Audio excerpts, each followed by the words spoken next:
couple of matches being played in Mexico and maybe a couple of matches being played in.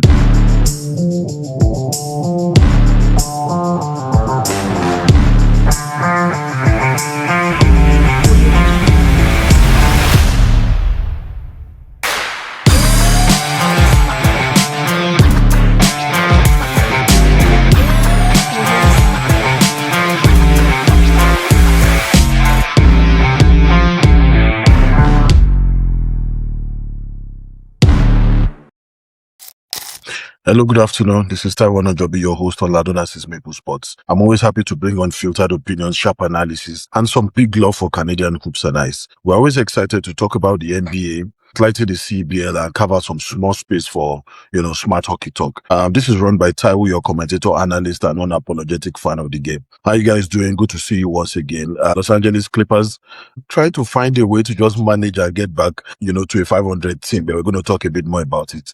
So I like to say, today is a good day. Take a chance, sing your heart out once more and make a difference. The world of NBA has continued. The Olympics did not distract them. For the first time, we had Olympics going on and NBA matches were still going on. But I can say for a fact that the Olympics was for a short time, was just sometime in February, and they just had their closing ceremony just a few days ago. Ended officially on the 25th of February, but it was a big distraction because this was the first time hockey was going back to the ice, and it was going to be played in the Olympics at that level. And a lot of countries were looking forward to a clash between the US team and also the Canadian team. And, they did not rob us when it comes to effort. We were able to get some classical moves that happened. The only thing I noticed about the world of hockey was, especially in the Olympics, was it was a bit faster. And Olympics made some adjustments to the 4-man game instead of having a 3-man game for overtime. So if any match ends within 3 quarters and there's no winner, it goes into overtime.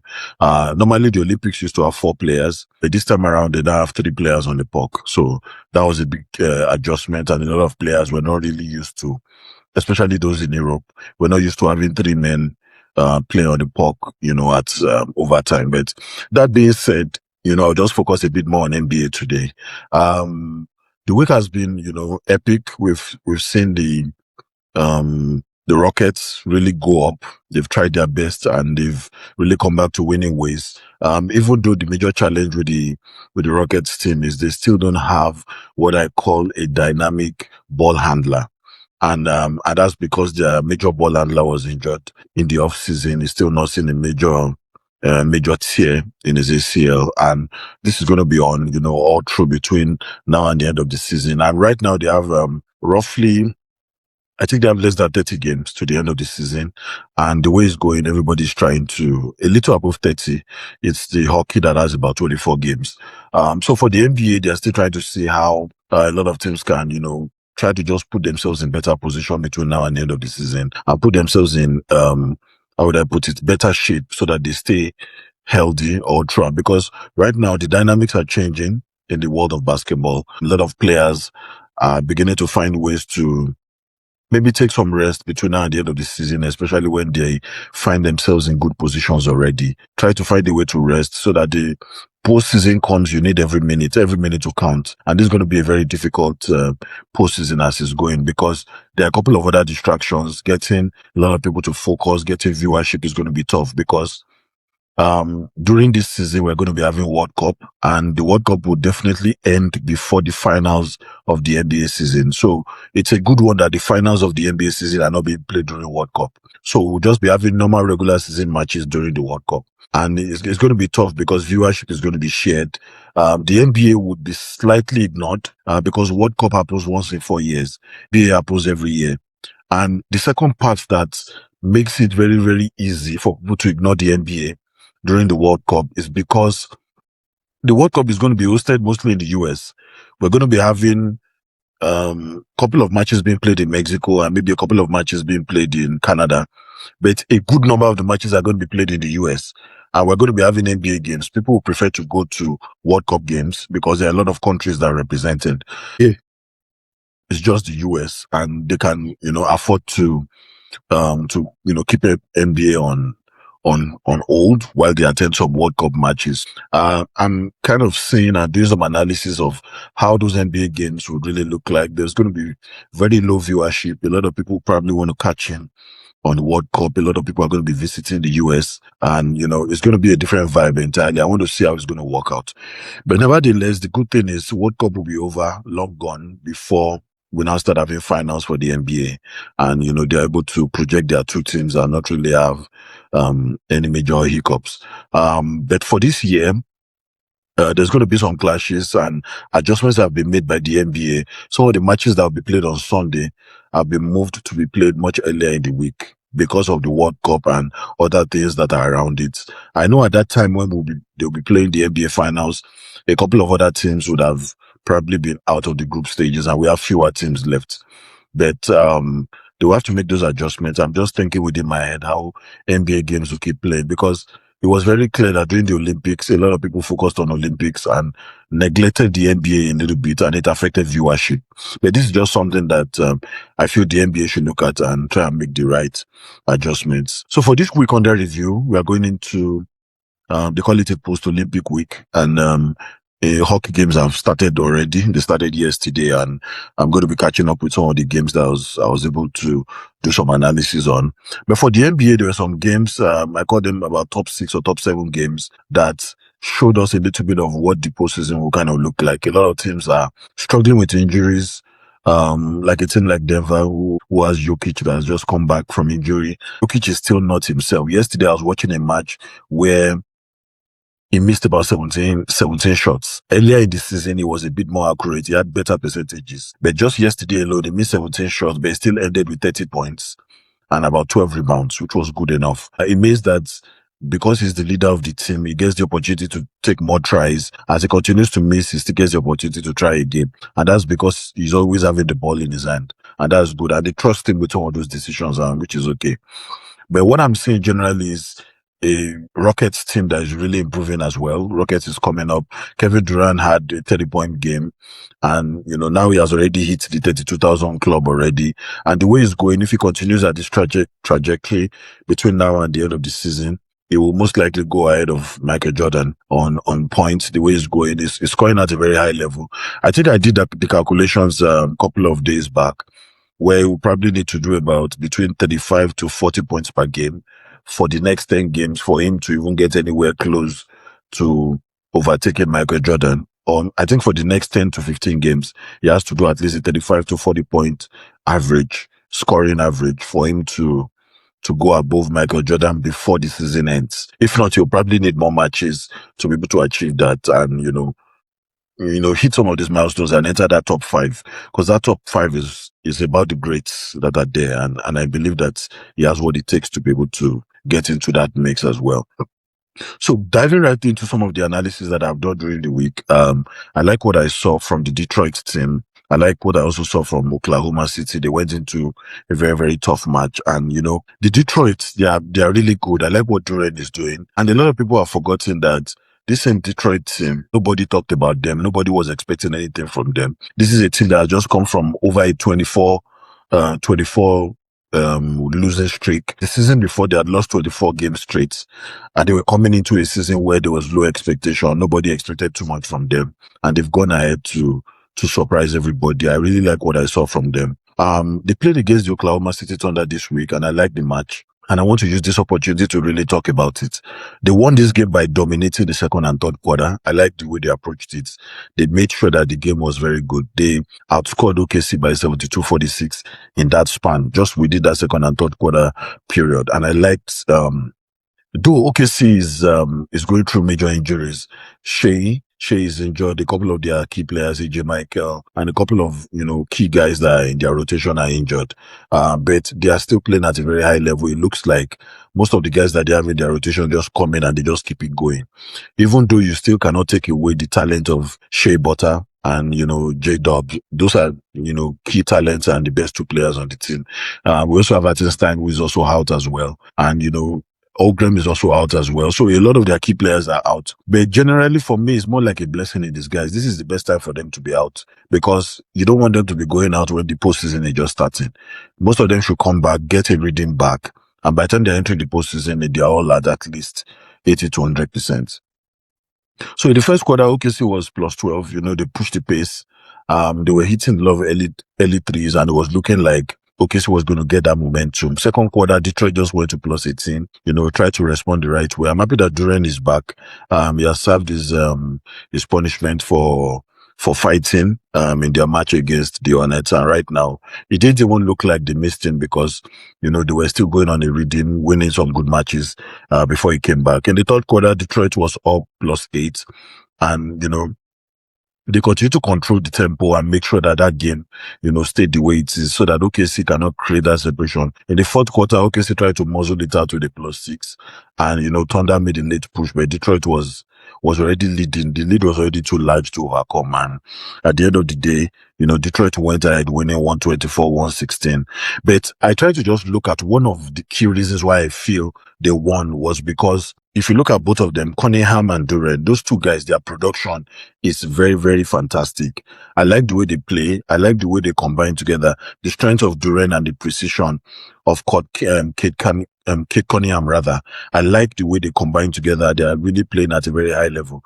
Cade Cunningham had 29 points, 13 assists, and 3 steals. Now, a lot of people have forgotten that Cade is also defending at a very high level. Even though it's a team that tried to show that identity of defense, is their primary ball handler, is the point guard, but he's still defending at a very high level. He had 3 steals in this match. Jalen Duren also had 29 points, 15 rebounds. Now, five of those 15 rebounds are offensive rebounds. So it shows that he's overwhelming OKC in the interior, directly overwhelming them in the interior. So I like the 2-man game. It's quite massive, and it's also really helping Detroit to develop into what I call a team that will be dominating across the Eastern Conference. I know that I've said it before, even in my divisional ratings and ranking. The Eastern Conference is really not as strong as the Western Conference, but one thing that I know is sure is within the Eastern Conference, Detroit are standing on the mantle. They are the best team there, and that's why they are number one. Being number one is not a fluke.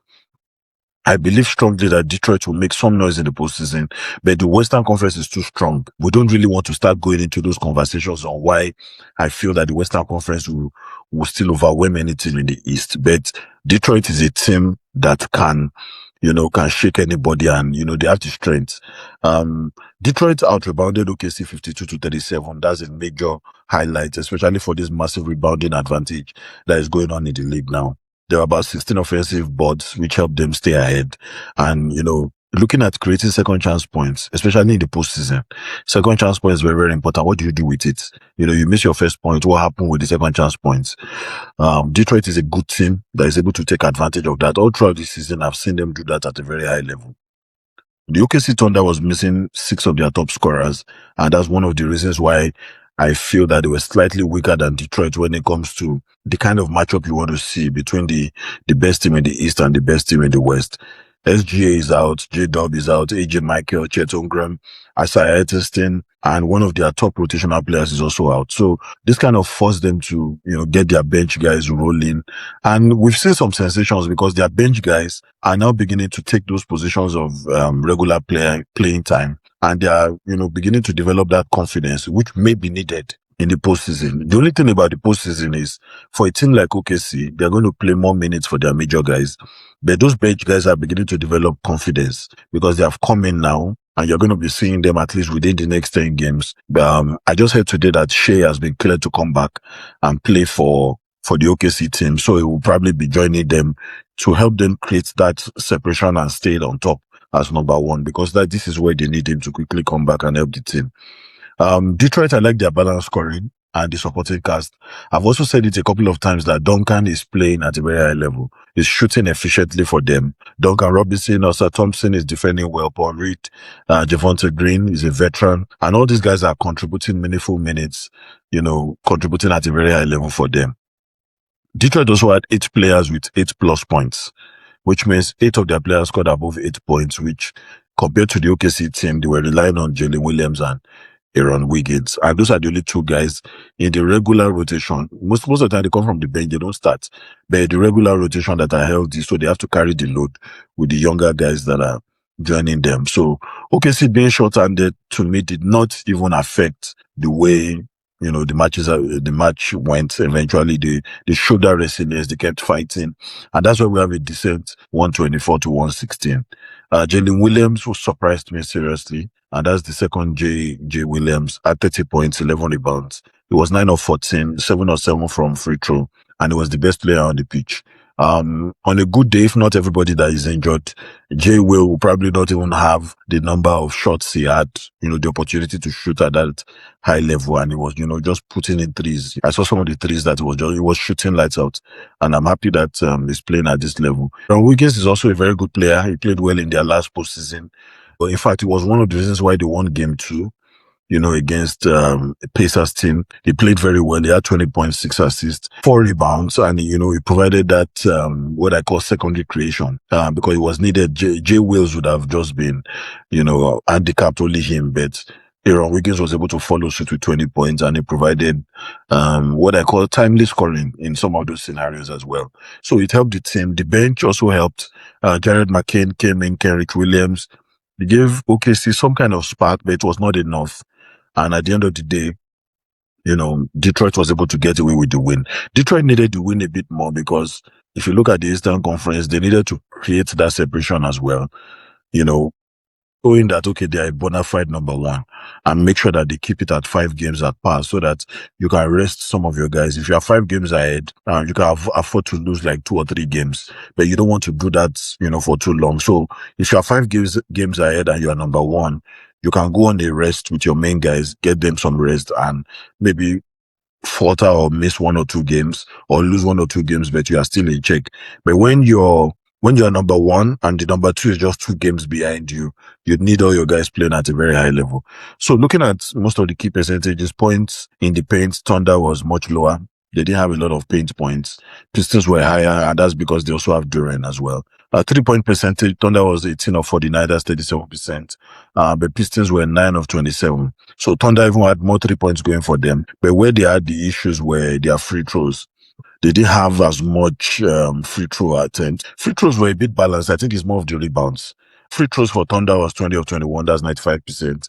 The Pistons had 19 of 26, which is 73%, So OKC had the edge there, but the rebounds, Detroit had 52, while Thunder had 37. So that was where a lot of the mismatch just came, especially in the rebounds and the opportunity for second chance points as well. So looking at it very well, looking at all the games that are going to come up very soon, I'll be watching Detroit closely, try to see if they can show us some kind of spark that can go into the postseason and help them stay high. The winning of the Eastern Conference for me is the limit, and they should be able to beat the New York Knicks. I know for New York Knicks fans, they're a bit agitated with the way the New York Knicks are playing. They'll play very good today. Tomorrow they will also falter. So there's a bit of inconsistency for them. But I know the postseason will show us a little bit differently. Everything slows down. The game slows down. You now get to see who will be able to give us some of the good performance. So the next game I'll be talking about the San Antonio Spurs going into Toronto to play, and it was a good game because Toronto is also a top 5 team in the Eastern Conference. And this is where I like to talk about the strengths of the Eastern Conference, looking at the Western Conference. This same San Antonio team is still number 2 in the Eastern Conference, and they went into Toronto. It was a close game because they had to come down from a double digit point lead, which Toronto had already created, to win this game. But it's because they have the guy called Wembanyama.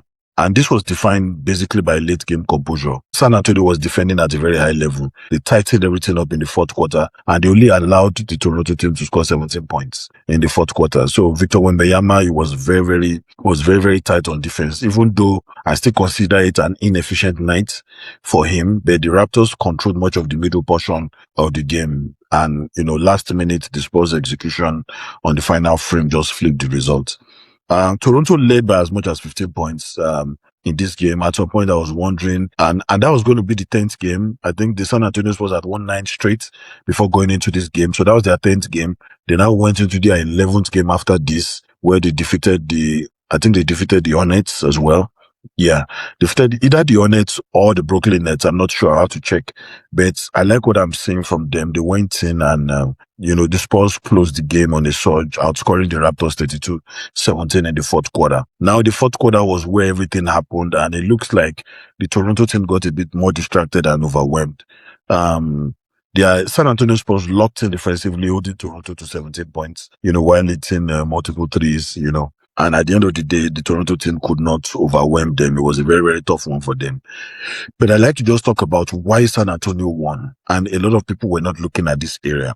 First of all, Vassell. Vassell, his shot making was epic. He led all scorers with 21 points, and that thing was a major factor.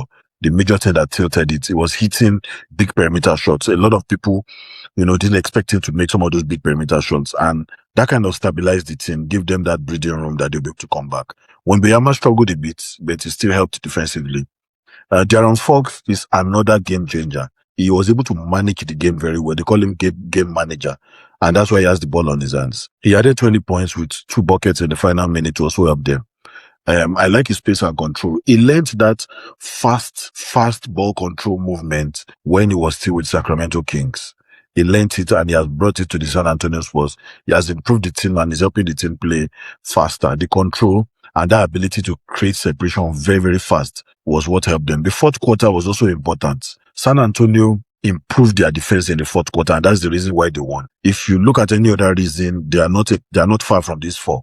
Wembanyama had 5 blocks, including a pivotal one against Jacob. Yeah, and that was one of the, and this was just in the final minute, around the final minute. So it just shows that they have what it takes. Fourth quarter was very, very important for them. And the Spurs kind of forced Toronto into tough situations, contested jumpers, and at the end of the day, they struggled in the fourth quarter. I'm looking at the bench impact of San Antonio Spurs. They had Dylan Harper, who delivered 15 points from the bench, 7 assists and 5 rebounds, providing that secondary, playmaking and kind of stabilizing the team. That was the best player coming off the bench, Dylan Harper, who sometimes has also been a starter during the season. He has really improved, playing at a very high level. Now, this is the reason why I feel Toronto lost. Toronto is a very good team, top 5 in the East. But the problem is the East is still very weak. The East still has a lot of what I call 1 or 2 injuries to the existing top teams there.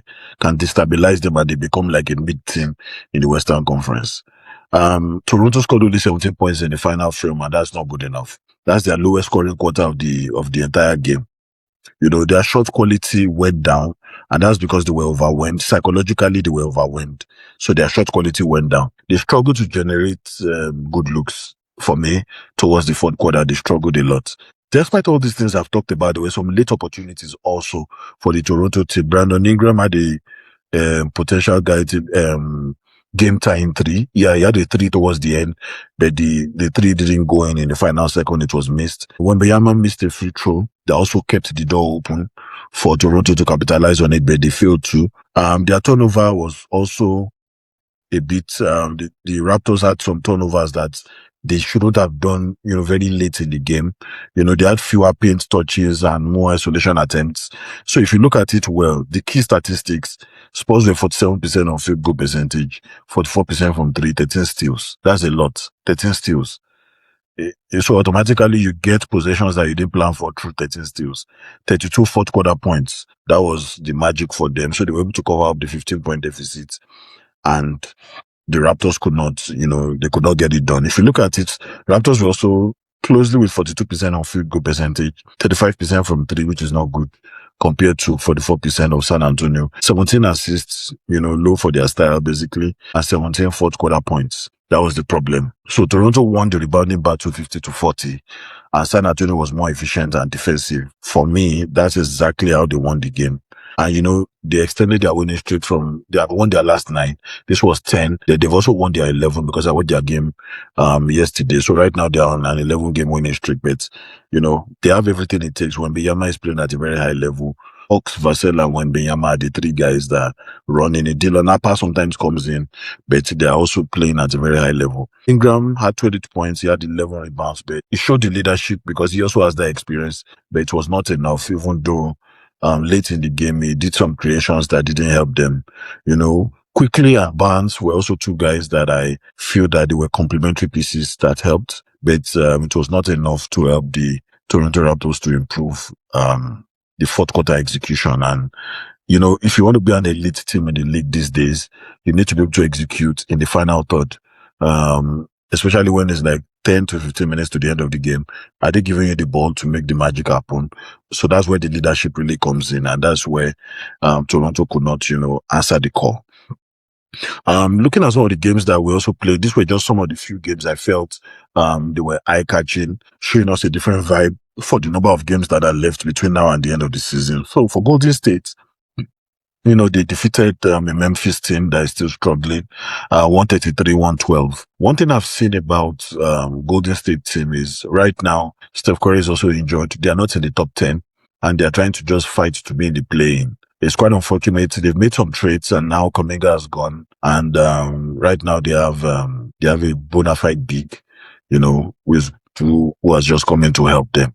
But one thing I've seen so far is the team is still trying to find some kind of identity. Now, the identity is, do you want to stick with the old guys, the veterans? Because it's an aging team, and they need to be able to find a way to give some of those younger guys some kind of trust, allow them to lead the team the way they want to. But secondly, also, they're under pressure because they still have like another 2 or 3 years of Steph Curry. Do you want to still put guys around him or pieces around him that gives him the opportunity to still probably win one more championship? Or you just want to continue to coast, play good basketball till when Steph Curry now resigns, then you now start building again. Because right now, if Steph Curry leaves, it's going to be a different team entirely. And, you have now increased the valuation of the team. The San Antonio, generally in California, if you want to talk about some of the big teams, you want to start talking about the Golden State, you want to start talking about the LA Clippers, you want to start talking about the Lakers, and maybe Sacramento Kings would be the lowest. Now, the reason why you are talking about the Golden State at that level is because of Steph Curry. If Steph Curry eventually leaves, maybe an opportunity to start to rebuild. But going deep into this game, Golden State had a clean game against Memphis. Everybody expected them to win. It was a balanced offense performance of the season. It was powered by some kind of efficiency for me, compared to the fact that they also suffered some injuries and some of their key guys are not around. So depth scoring, I felt, was going to suffer, but they were still able to stand up and answer the call. Jimmy Butler is also injured on this same team, who, they probably had more expectations from him when, Steph Curry is not available. Memphis had some strong individual moments, but it was not enough to really, shake everywhere and make the kind of noise that people were expecting. Golden State won because they were a bit more efficient. They were 53% on field goal percentage. They were doing 41% from three. And they dominated ball movement with about 37 assists. I like the ball movement I'm seeing from them. Before, they always try to make sure that they direct the ball to Steph Curry. So they try to play based on his own movement. So when they're playing the triangle, Golden State triangle, you always try to see them moving the ball in such a way that it goes to Steph Curry in a comfortable position where he has clean looks and is the best shooter on the team. So 90% of the time, you always, get Steph Curry being the highest production, producing the most points for the team. But we didn't have Steph Curry in this match, and they were able to get some high level production, from nearly every rotation. So that's why I like the way the ball movement was going. And this is how the game was won. In the second quarter, there was an avalanche, 40-22. The Warriors just went on a 40 points charade. They were scoring anyhow. And that second quarter was a turning point for them where they created that separation. They pushed the pace. They had more second chance points. They hit threes in transition, and they forced Memphis into multiple mismatches, and they couldn't ever recover from that kind of play. And they were very elite. Golden State, they were doing 53% on field goal percentage, and that automatically means that they will succeed. They were 49 of 92. They were 41% from three. That's 19 of 46, which is decent. And they were 16 of 19 on their free throws. So they've really improved on some of these things, and these are some of the reasons why I feel that they may still be able to win some matches, but this is not sustainable for the postseason, considering the fact that the Golden State is the only team that you can consider a dynasty. They've won between 2015 and 2019. They were in the finals every year. So it showed that, 2019. Yeah, 2019 was when they defeated Toronto Raptors in the finals. That entire year, they were in the finals every year. It was a different vibe for them before COVID came and went into the bubble. So ball movement was very, very important for them. They had 37 assists, and that was coming from about 49 made shots, which kind of reflects their execution and ball movement had to be better when Steph Curry is not playing. So I like the sequence I saw. Memphis had some defensive issues in this match. And because of some of the pieces that have gone during the trades for the Memphis team, they will still continue to have some of these issues between now and the end of the season. There are too many open threes that were also missed. You understand? They were not defending at a very high level. They were allowing a lot of poor closeouts.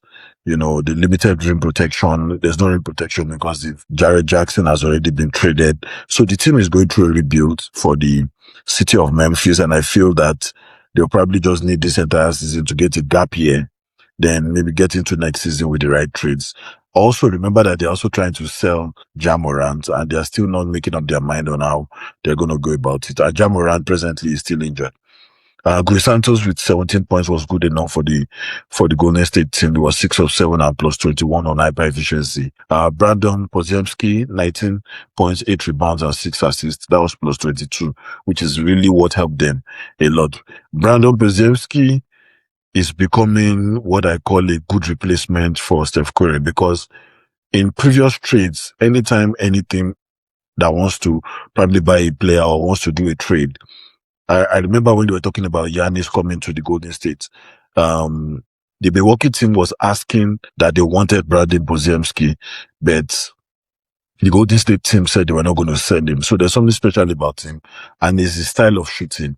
He's a strong left-hand three-point shooter. You know, he's with good efficiency. So they are probably looking at him as a potential replacement for Steph Curry. Will Richard had 21.6 assists and 5 rebounds. He's a breakout performance. I've not really seen him score at this high level, but because of too many injuries, you will definitely see some of these things happening across. We have Malevi Leons with 9 points, Quentin Post 12 points. Draymond Green came back in this match with 19 points, 5 rebounds. So he had to come in as that leadership figure and, you know, help them secure this win. It was very efficient. He had about 4 assists and it was plus 3 on efficiency scoring when you're talking about value addition to the team while it was on the pitch. Memphis, you know, we can't take away some of their standout performers. We have Gigi Jackson played so well for them. He had 24 points and 8 rebounds. Ty Jerome, 22 points, 5 assists. Javon Small, 16 points. And Taylor Hendricks, 14 points. These are guys that helped the Memphis team to keep it close, because there were times in which, you know, we're thinking that, okay, they are going to be able to pull away, but it wasn't so easy because it's not a strong team. Their key guys have been traded and Ja Morant is injured. They've also traded Desmond Bain to Orlando. So it's a team that needs a lot of help between now and next season. A lot of trades need to happen, or they have to move a lot of their young guys up to the starting rotation as well.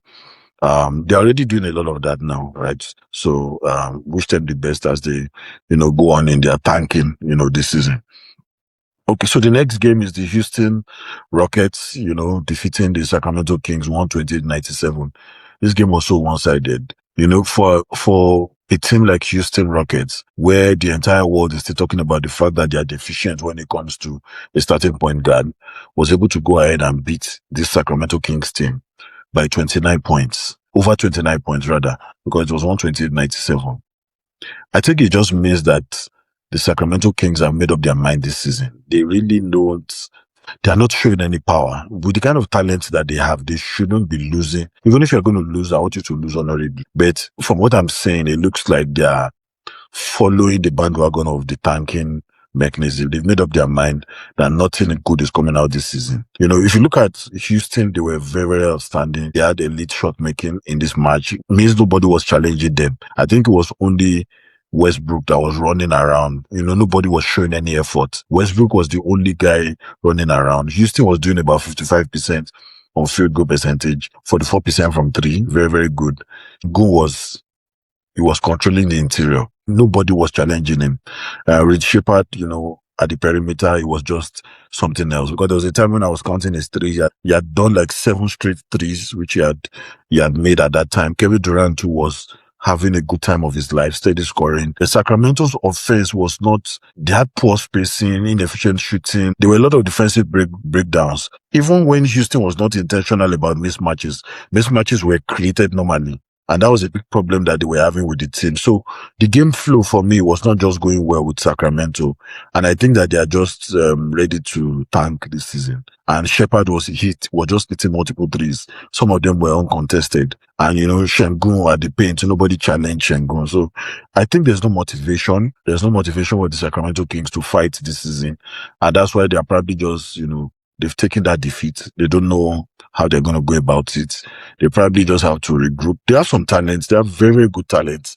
And I know that they have what it takes to be able to bounce back next season. But right now, what I'm seeing from them is really not good enough. And the reasons why I feel the Houston Rockets won, why they really won, and it's clear in my analysis. Alperen Şengün, all NBA level performance. And we need Alperen Şengün to do this more in the postseason for Houston Rockets to even have a chance. He had 26 points, 13 rebounds, 11 assists, 3 blocks, and 4 offensive boards. That alone was like an all NBA level performance. It's not just all-star, all NBA level. He was the best player on the floor by a very, very significant margin. In all respects, everything you can think of, his playmaking is good. Sacramento was mostly unable to contain him. That's exactly why they performed well. Shepard is coming up. I know that the world's shoulder is on him because the starting point guard is nursing an ACL. Reed Shepard is the only natural point guard left in the team, and he's just been in the league in less than 4 years. He's in a situation where he has to quickly improve because of the situation on ground. He had 28 points and he had 7 threes. He was 7 of 16 from deep, which also helped this team. His spacing also opened up for Durant to be able to come in and, get his own points. Sacramento had just had no answer for what was happening. Kevin Durant was very efficient. He had 21 points and he was 8 of 13. It means that he didn't really have much attempts, and he was a bit more relaxed because when I looked at it, I was like, man, the Sacramento team, they've lost it. Houston's bench was also outscored by Sacramento 66-45, but it was not, it didn't really matter anymore because of the way the contributions have been, from the starters. Jeff Green had 15 points, Crawford had 17, Clint Capella had 13 points, Ron Holiday 7 points, Dorian Finney-Smith 14 points. I mean, Houston's bench was really good. If you look at it well, I like the way the transition plays were going. They came in, they outscored the Sacramento King, which I try to correct now that Houston's bench also helped them, and the Sacramento team just felt like they had lost on their defense. They didn't have any control anymore. And that was one of the reasons why they just lost the match. So looking at the big picture, Houston has just given us a statement win. I'm saying Houston are presently now at number 3 on the table. I just checked before I went into the session. I like their roster construction. A lot of people are still worried about the fact that they don't have a potential permanent ball handler that is handling the position of the point guard, which is very, very important. And now they've had to share that responsibility across everybody. Amen Thompson does some of it, Şengün. Sometimes even Kevin Durant brings the ball from the back. So Shepard has to continue with this shooting barrage. He has to shoot efficiently in the postseason to give them a chance. And their depth is also one of the best in the West. They have backups. They have good veterans, Clint Capella, Jeff Green, for me, they look like a bona fide, playoff threat. All they just need is they need another team to take out OKC on their behalf. That's all. I feel they should be able to match up evenly with the Denver, but they will not be able to beat OKC now. I don't see them beating OKC, except if another team helps them to take OKC out. That's the only way they will have a chance. So, for Sacramento, let's just give them their flowers. Westbrook and DeRozan they're still some of their best key traits there. But the problem, Kigamure, Monk, is still consistent from the perimeter, but it's not good enough. They need a lot more from those guys to be able to challenge the narratives and go into postseason with that confidence that they'll be able to make some noise. Milwaukee also had a very quiet game against Cleveland. Milwaukee has stepped up a bit since when Giannis went on injury and they bought Cam Thomas. They've also stepped up. They are beginning to scratch out some wins. Very slight improvement from the teams the team we saw while Giannis was still playing with them. Very tight, high execution. You would know that there was a bit of maturity in the way they approached this game, and that's why, they were able to get it going. They were short-handed themselves because Kevin Porter Jr. is the major guy leading the team. They have to depend on him. Ryan Rollins, is also there. But Cleveland now is still missing Harden, Donovan Mitchell, and Mobley. they are rotating those guys. They are still dealing with some kind of injuries. So they forced a lot of role players into expanded responsibilities. So it made the game go in a different direction, but they were still able to put up about 116 points. Both teams were just trading, back and forth, but the Milwaukee Bucks really tried. I like the way they went above it. And I will just go straight into why Milwaukee won so that people can understand really, the people that watch the match can really understand what Milwaukee did that tipped it up with just 2 points for them. Milwaukee shot 55% from the field, which is very good. They were 42% from three. This does not happen all the time. And the major separator in their 2-point game was, by contrast, they hit only 30% from deep. You understand? Cleveland did 30% from deep. That was why Milwaukee won. And a lot of people, even though it was just 2 points, Cleveland did not shoot well from three. Kevin Porter Jr. was a wonderful performance and he has played well in their last 3 matches. It looks like he has stepped up and he has gotten some confidence coming from the coaching staff. Kevin Porter Jr. had 20 points, 8 rebounds, 7 assists, and 5 steals. You'll see that he completely controlled the tempo. Ryan Rollins too also tried. He gave them that late game composure. He had about 18 points as well, and a step back three, that also helped them to, go ahead, in the game. Multiple floaters in the fourth, that kept Milwaukee there. They were just surviving there. I saw a lot of bench stability. Bobby Portis is still helping the team to a great deal. Jericho Sims, Usman Dieng, those guys are providing the right rebounding and, punch, rebounding punch and physicality just to help them stay afloat. And I liked what I saw. But Cleveland, let's not forget, they lost a lot of their shot creation. James Harden has a broken thumb. And that's why he's been out. Donovan Mitchell has a groin strain. And, these are some of the things that, kept them out of this match. Mobley, they're also managing him on injury. So he's sitting out some matches. But right now you're having, Dennis Schroeder, which is available for them. Merrill and Tyson, they are becoming now, primary guys for the team. And these are the guys that were gotten from the trade. I see what Cleveland is trying to achieve because they are able to get even veterans to be able to keep the team going.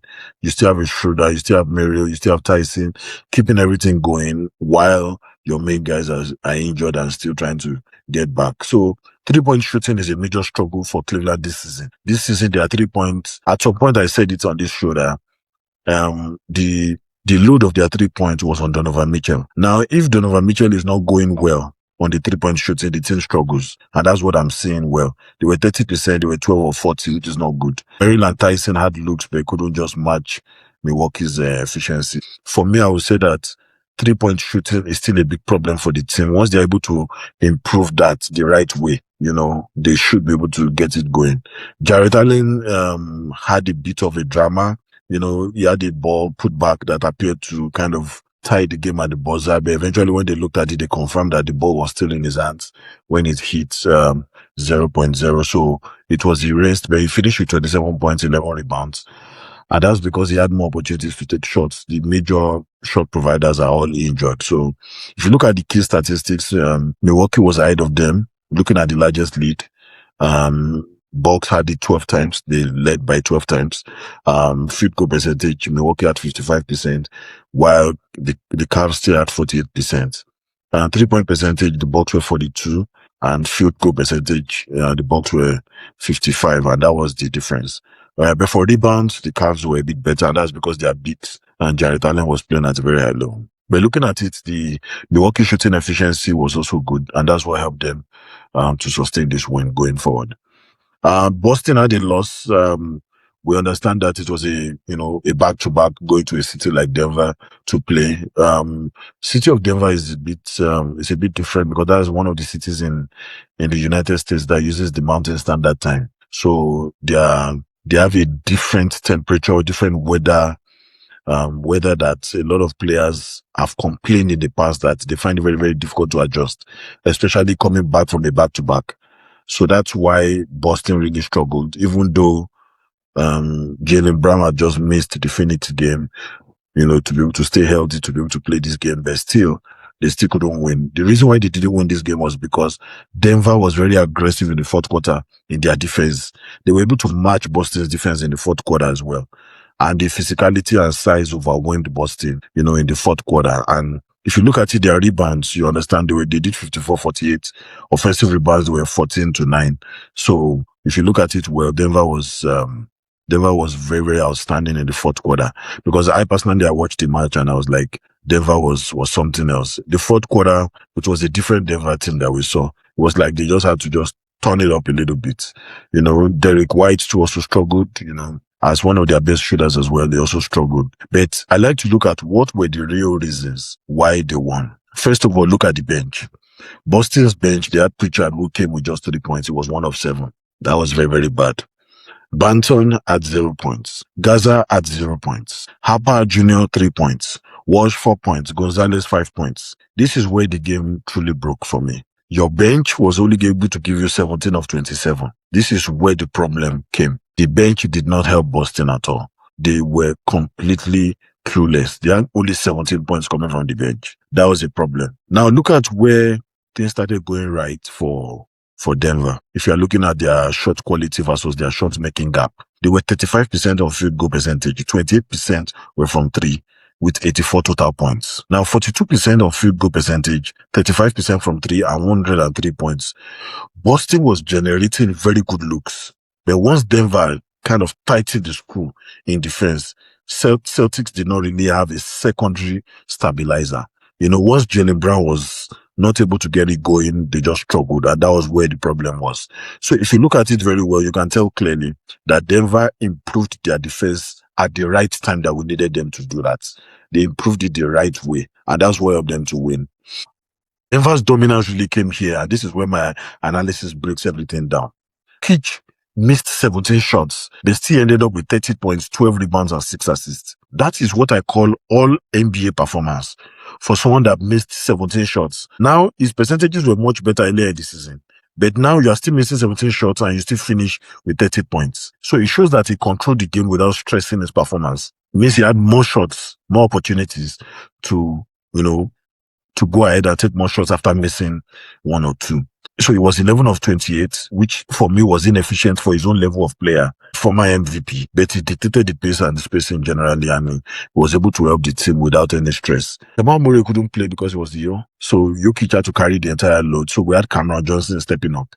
So Cameron Johnson had 11 points and it was plus 17. His spacing was very good, and Boston was not able to defend him well. He also played well. And he also opened some passing lanes for Jokic during the match. Tim Hardaway Jr. was on 14 points and plus 13. And Jonas Valanciunas had 11 points, 6 rebounds, and it was plus 7 on value addition. Darren Holmes had, 6 points and 7 rebounds, but it was plus 22. And he only played in 26 minutes. That's another good sensation. His energy and rebounding also helped the team. And, the Boston team just collapsed in the third quarter, because the third quarter, Denver won 30-19. And they had created significant separation. But in the fourth quarter, Denver did not stop this flow. They went into some kind of defense in the fourth quarter that also helped them, and that's where the game ended. Jokic orchestrated very well from the elbow style, because he plays more from the elbow style, and that's very good, especially the way he shoots. I like the way he shoots. And, their coach is very good. He really helped them to switch well. For the first time, I saw them switching in a way that makes Boston look very, very weak in their defense mechanisms, especially when you're looking at their triangle situation. Boston's offense was very, very, isolated. It didn't look like a Boston side. I think the weather and, coming back from the back-to-back also affected them. There was no rim pressure. I didn't see no playmaking. There was no stabilizer coming from the Boston team. They all just struggled. And they are missing 4 starters, but a lot of people don't look at that. They relied so much on Brown and White, and that's why they had to, struggle a little bit. But if you look at it generally, I think Boston will go back to the East. At least this was the end of their road game. They'll be going back to Boston. I know the northeast part of the US had inclement weather, so now they'll get the opportunity to go back. And now the weather is getting better. So once they go back, they will now start playing better at home, and that's where it is. Jokic was able to control this game, and that's a major strength he needs to take into the postseason. Continue to control the game. Their bench dominated. They had 40 bench points compared to Boston's 17 bench points, and that's where the mismatch came from. Imagine the 23-point difference coming just from the bench. Our physicality advantage was there, and that's why the way the league is going now, you need length to be able to put yourself in a better position to succeed. Better shot quality was coming from Denver compared to Boston. And that's where it is. I don't think it's a Celtic problem. It's just a roster availability problem. They don't have four of their key starters. And with their lineup, Boston does not match Denver's punch for punch. Even though Denver did not have Jamal Murray because he was ill. He couldn't play. He could not even sit out. He had to go back to the dressing room. So it's a depleted roster, and it's happening across board. Even the Oklahoma City team also had a depleted roster. So most players will probably try to get the right nutrition, get the right physiotherapy, get the right working out, and by March everybody starts to come back to build towards what position they want to finish between now and the end of the season. Thank you very much for staying till the end. We've been able to break down some of the analysis of key matches that were played during the week under review. And one thing I can say is thank you very much.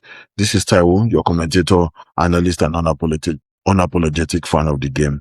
Thank you very much and enjoy the rest of the day. God bless.